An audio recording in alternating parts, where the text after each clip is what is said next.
Hello YouTubers, it is officially that time to make another intercom system update video. And guess what? A lot of stuff has changed since the last video of 2022. I know I've been way overdue, I've been super busy like I keep saying. But also there's been a lot of stuff that's been done in here and in the shop. As you may notice, the amplifiers. So, the last time, if I remember correctly in that video, I was using a TOA BG1120 to drive part of this side.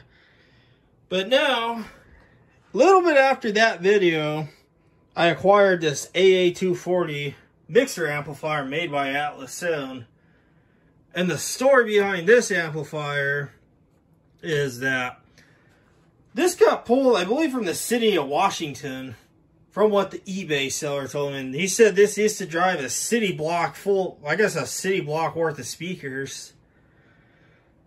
Which I kind of find that amazing. Like, I guess they must have used this a handful of times, judging by this. General Music and Parade Level. That's original. So I'm putting their tax dollars to work over here with this amplifier. Practically. Still got the AA200 PhD. Still in service. And down here is the AA120. Now, if you remember correctly, this AA120 used to drive part of the speaker zones in here. Part of the speaker zone in here. That does not drive this room no more, but now it drives the workshop speakers. And how I got that to happen was, one day I was messing around up in the attic, literally above this wall here, and I managed to fish a bunch of cables, run a bunch of cables along the top there in the attic, all the way to the attic access in the shop. And I said, you know what, it's time to move the amplifier in here. But it was a good choice because sometimes when I'm working with wood, it could get a little bit dusty, and also the weather too hasn't been the greatest over here. I don't want my poor amplifier baking in the heat, so I moved it in here now. So, and the volume control situation for that amp I will explain as I go in the video. Now this AA30 PhD you see here, this is just the 8 ohm side only. So these power horns, that realistic and that you see here, and then these speakers, that horn from Mexico, also another new horn I acquired from Mexico 2 months ago, this other strand horn, they're 8 ohms. So I decided to put this AA30 PhD back into service just to drive the 8 ohm side. Now, ultimately, if I could find a 400 PhD band, that'd be cool.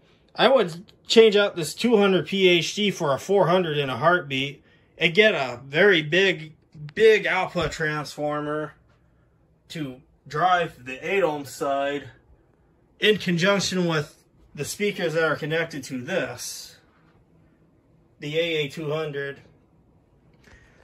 So that way it's a little bit more simplified. Also, the electrical situation in this room. So about a month and a half ago, I took it upon myself to run a couple of new electrical circuits into this room. 20 amp circuits straight from the electrical panel. And yes, I have tons of knowledge of electrical. So before you guys start throwing comments out that you should not be doing that kind of stuff. Well, I've been doing that kind of stuff for so many years now, since I was a kid. So I have tons of experience when it comes to electrical circuits for receptacles, lights, and all of that. Even putting in an electrical panel by myself, a sub panel, in certain circumstances. So what you see here, so I managed to install also a 20 amp ground fault circuit interrupter. So it protects all of these amplifiers, but also There's some other outlets. I redid these. There's an outlet there. There's an outlet there, an outlet behind here, and it runs all the way back to another outlet where this ties into. All of this, not this TV, but this desk, those amplifiers, and that plug, they are on it shared the same 20 amp circuit. And the reason for that was I really wanted to make sure to minimize ground loop interferences. But also, I made a modification to these. Well, I modified this amp and this amp. There's an accessory outlet in the back. So when I turn this on, it turns on all these other amps plus the Valcom speakers. Now, don't worry, I am not running all that hard load through this poor little button. I'm not doing that. What I did was, a couple of years back, I removed this load controller, this Pensar load controller thing that controlled the load for the washer and dryer during the peak hours of the day. It was from the 90s. It was pretty obsolete, so I took this thing out at my other grandma and grandpa's house, and I saved all the stuff, and it had these big cubed relays and a low voltage transformer to power them. So what I did was I reused those components and I wired a power cord to the transformer, and I also put a rectifier circuit in there, a full bridge rectifier to convert the power from AC to DC.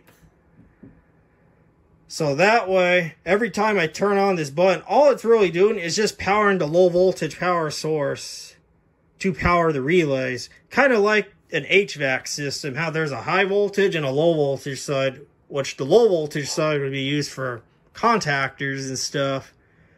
Pretty much the same thing here.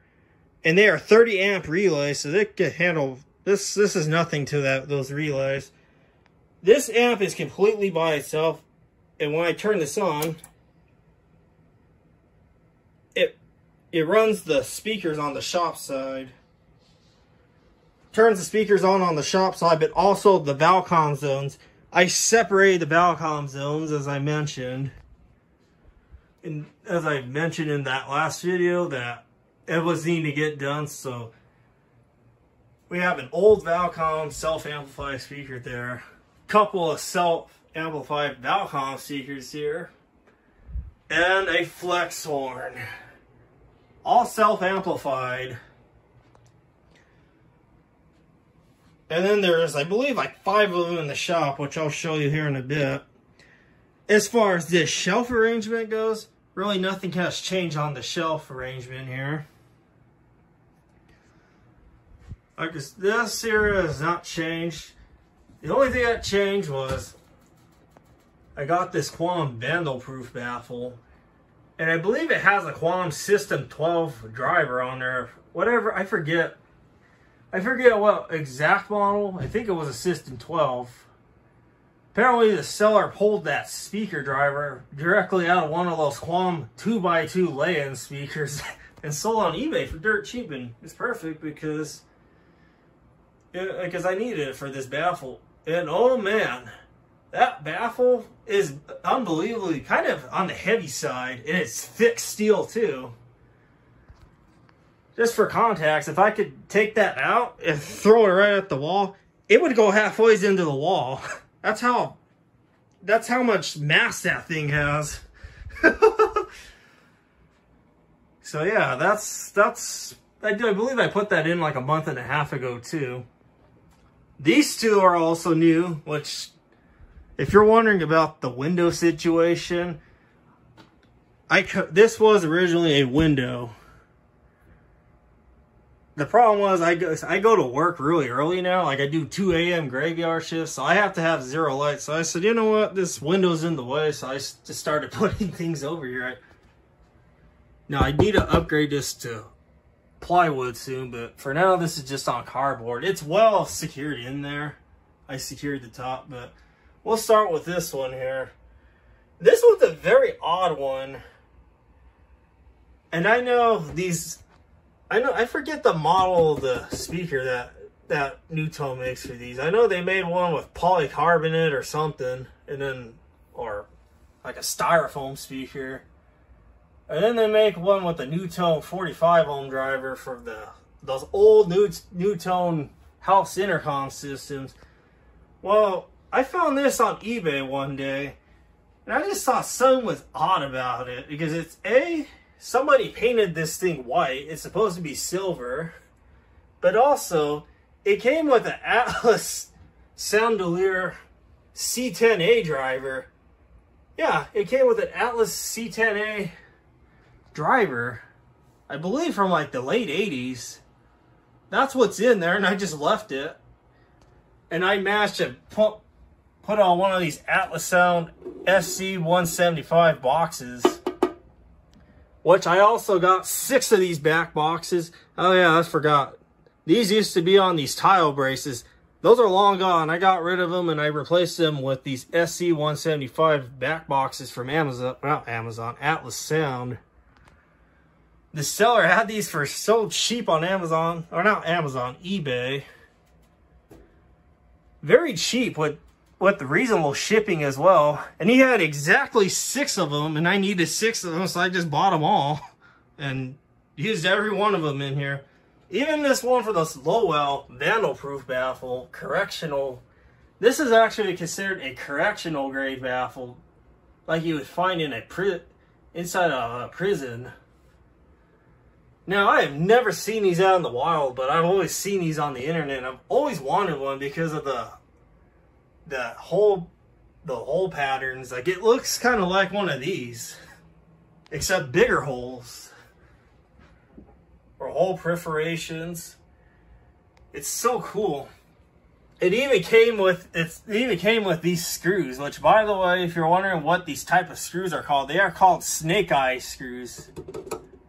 And they use like a special bit, which I have a bunch of them over here. It looks kind of like a fork. I like to call it a fork bit. And it's really not that difficult. But I had to modify this back box a little bit to accommodate a Lowell baffle, because Lowell baffles use the holes on the edges, the little alignment holes, are very different from this, where they're more out. Theirs are more in. So I had a strip of wood on the side and put some thread. I put like a little bit of I put a thread in there to screw this on, and it works perfect. And other than that, all of this has remained the same. Speakers on the dresser, all of this and that.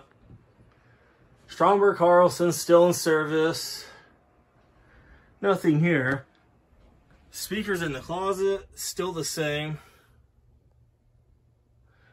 Now, the doorbell controller has actually changed quite a bit.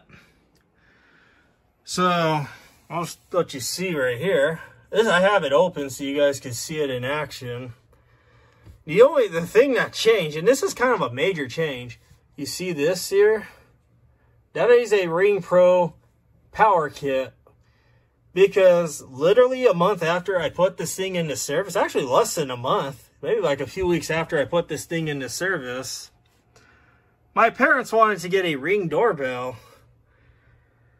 And I'm happy to tell you that a Ring Pro, I think it's just a Ring Pro doorbell, the exact version I have here.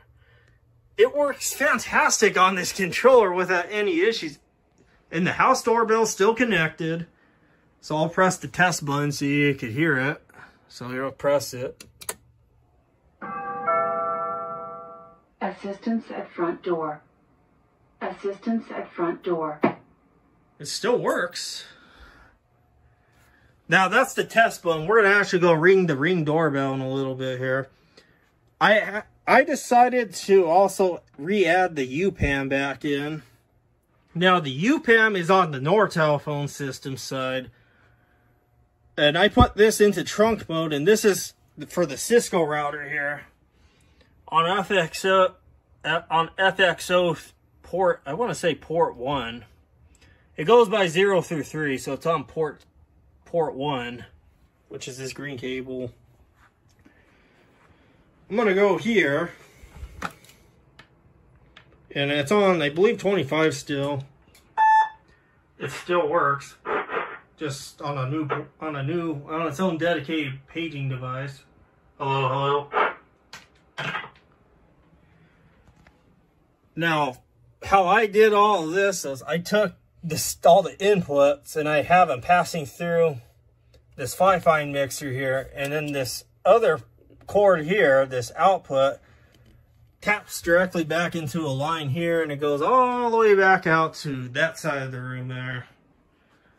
All my signals are mixed together, and I can also, the nice thing with the new setup too is I can adjust each device's volume. So I found that when paging through the Cisco IP phones, the page was quite too low. It wasn't loud enough. But with the UPAM, I can adjust the volume for the Nortel system independently from the voice system. This phone is on the wall now, so I hung that on the wall. The other phone, I had to take it out of service, and I'll explain the setup in another video. It's just a bulletin board program I have running here through the house cable. We'll explain that in another video. So the UPAM, or the UTI one, I believe is 800. And see, it's super loud now. You blew it all four, thank you. It's nice and loud. So yeah, that's this side. And then we'll go on the shop side, and we'll do some random paging and all that. Okay, so I am now in the shop. Not a lot has changed in here other than the amplifier and then the Valcom situation. So remember when I made that last video in 2022, this speaker was completely independent. This was just completely by itself, and it was driven off of the main room amp. Not anymore. This is now on this system, but I added like 4 more Valcom speakers on top of this one. So here's a box. Here's a Valcom box speaker here with its own volume control. It's just, it taps off of there, goes there, and then from there, it goes and junctions off into this speaker, which this one used to be the one in the main room, but I switched it out. And I put that older Valcom speaker in its place. And there's another wire that goes to this other flex horn here. I got 2 flex horns. And then from this speaker, it goes off to this other wall speaker here. So there's 5 in here. As far as 70-volt speakers, I haven't added any more 70-volt speakers on this side. Now, the volume control situation for the AA120 mixer. This potentiometer here is what controls the volume on input 6 only. All the way from in here on the AA120. So I can control the volume on this side just from right here. And that amplifier has that feature where you can connect it. Just a straight potentiometer. I got the right value. I forget. I think it might have been 100K or 1000K. Or no, 100K. Or 1000K, one of those two. That's what I put in there. And it runs through a single Cat 5 all the way back into that attic across the house into the main room. This phone still is in service. As you can see, it still works. Test check 1, 2, 3. It's much louder now. Because again, I want to separate the Cisco page from the Nortel page. This one is UPAM. As you can see, it still works. No, not as much feedback. There's line 6. One of those lines. There we go. Line 5. But I can also access the Cisco system from here too. As you can see, it's really loud.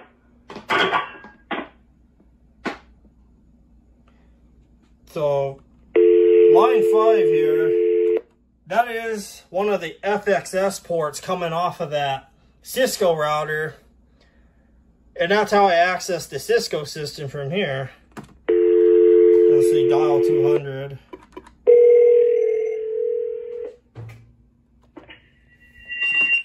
Whew, too much feedback.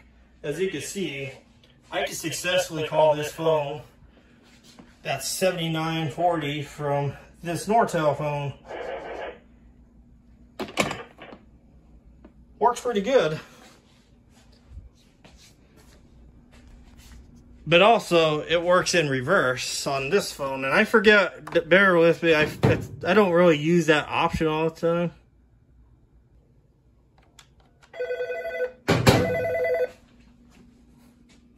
And see, I can make calls.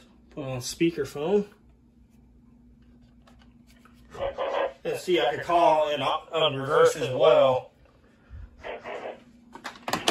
So 300 is an FXO port.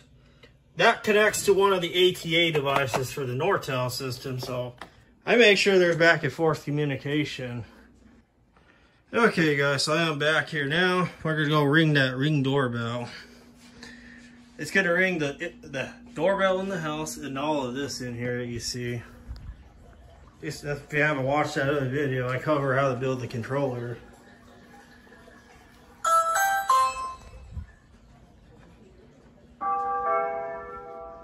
Assistance at front door. Assistance at front door. So yeah, there you go. It also goes in the main room too. Remember that old bulky computer, that gaming looking computer?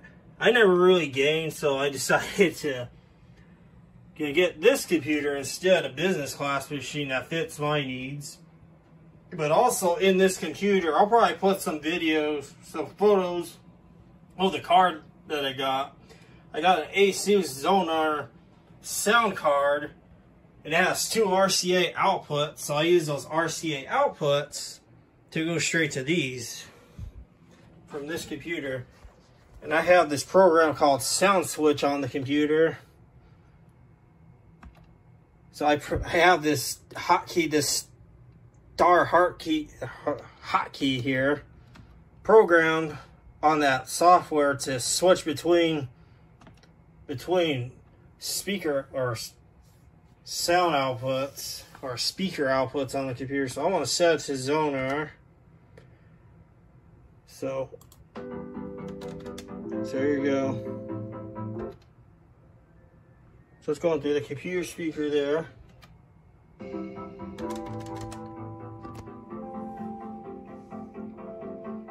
So I could page. As you can see, it works. Larry Q, Cleveland on all 4, thank you.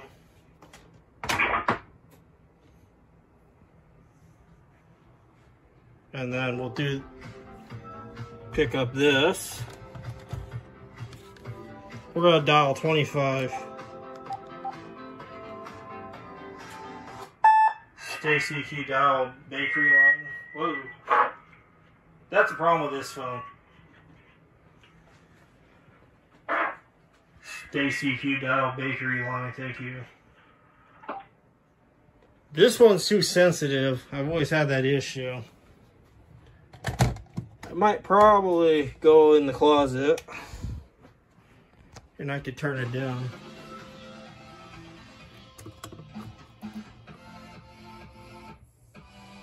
I just turned it down a pinch.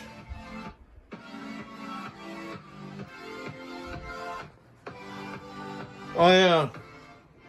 See this? All these amplifier volume, well, except this one here, but these other 3, I can control all of them right here. Page and all that is unaffected. Matter of fact, I could turn this all the way down and you could still see it still works.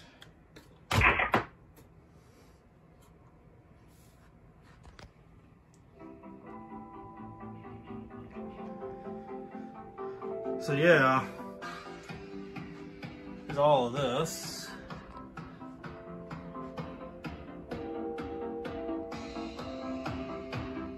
Yeah, these two are going.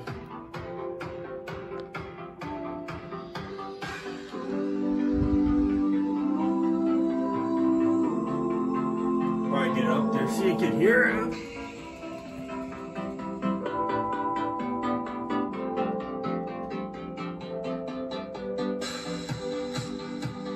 These two are going.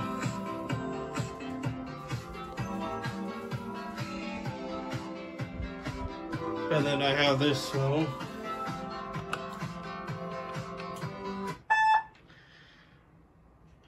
Larry, can you please report to lumber? Once again, Larry, can you please report to the lumber? Thank you.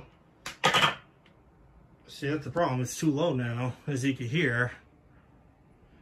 So there's like no winning when it comes to landlines.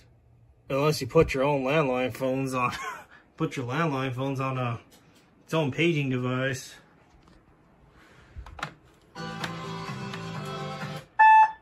See, it's a little bit louder now. You can hear it. That's through that phone. And don't worry, you guys. I still have the phone for that side. I didn't get rid of it. I just moved it out of the way temporarily. So yeah, let's go to the shop. And we can play with the system some more in there. I'll turn that side off down.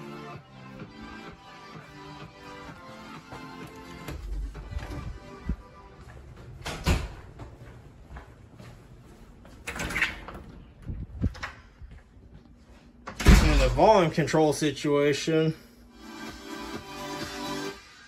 It even affects the Valcom zones in here too.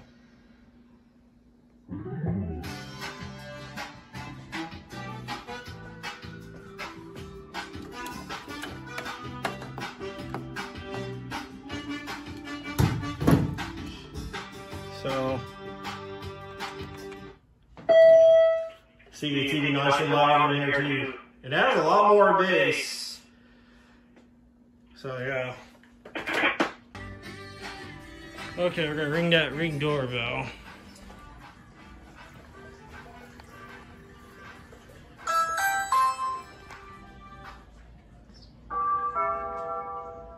Assistance at front door. Assistance at front door. And then we can still page. As you can see, we can still page from here. Stacy, can you go to cash register 1? Once again, Stacy, can you go to cash register 1? Thank you. Works as usual. Except it's more advanced nowadays. I'll probably put this in the room so you can hear the ring doorbell in action.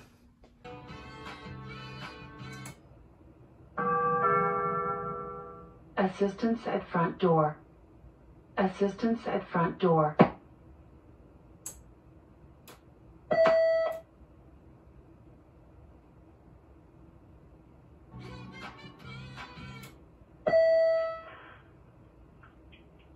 Harry, can you please report to the lumber department once again? Harry, can you please report to the lumber department? Thank you.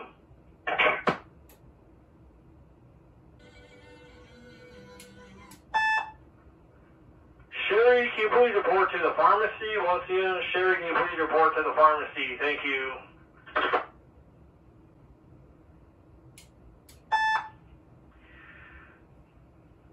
We have a prankster on aisle 8. We need security to aisle 8. We have a prankster. Thank you.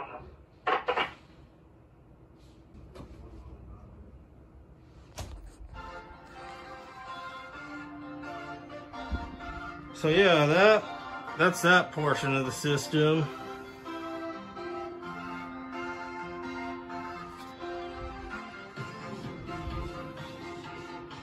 So yeah, that is it for this big video.